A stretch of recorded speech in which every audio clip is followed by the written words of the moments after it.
Ayaw niyo kunin. Nahulog. Kawawa naman. Paano kita bubuhayin nito?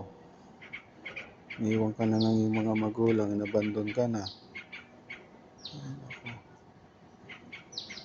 Nga naman daling kita sa DSWD, hindi ka naman tatanggapin. Hindi ka naman pwede sa Animal Planet, malayo yun.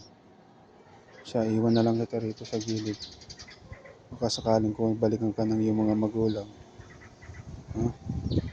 Kawawa naman.